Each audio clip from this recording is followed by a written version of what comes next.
يا أيها الذين آمنوا لا تقدموا بين يدي الله ورسوله واتقوا الله إن الله سميع عليم. يا أيها الذين آمنوا لا ترفعوا أصواتكم فوق صوت النبي ولا تجهروا له بالقول كجهر بعضكم لبعض أن تحبط أعمالكم وأنتم لا تشعرون.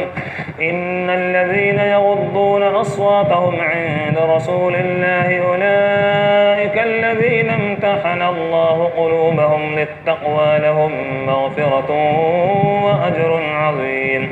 إن الذين ينادونك من وراء الحجرات أكثرهم لا يعقلون. ولو أنهم صبروا حتى تخرج إليهم لكان خيرا لهم والله غفور رحيم.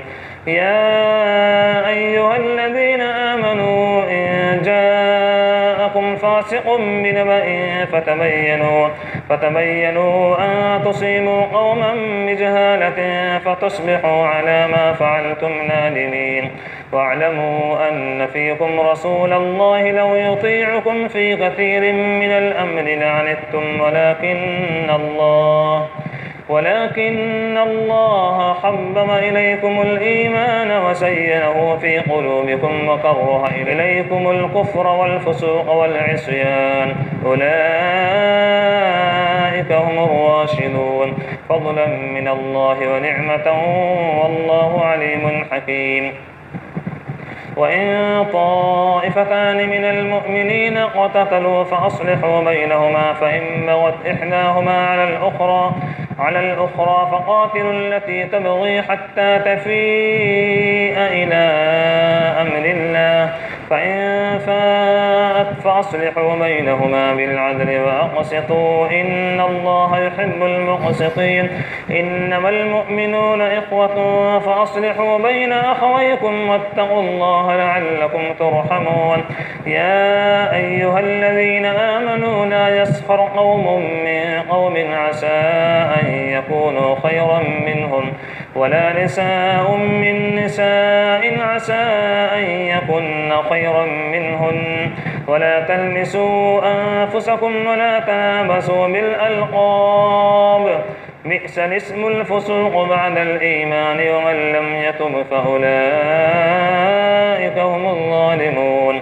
يا أيها الذين آمنوا اجتنبوا كثيرا من الظن إن بعض الظن إثم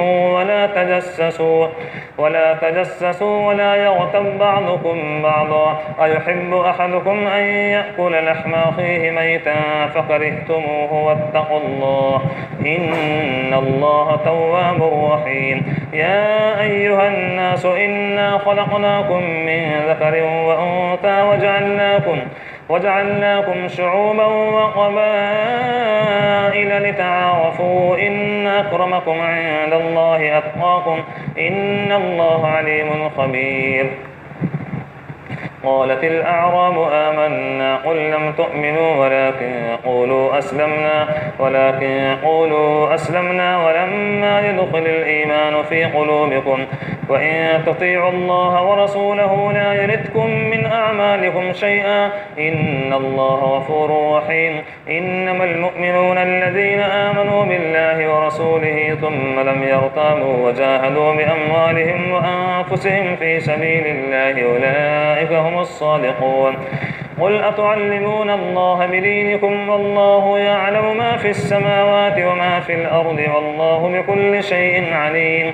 يمنون عليك أن أسلموا قل لا تمنوا علي إسلامكم بل الله يمن عليكم أن هداكم للإيمان إن كنتم صادقين.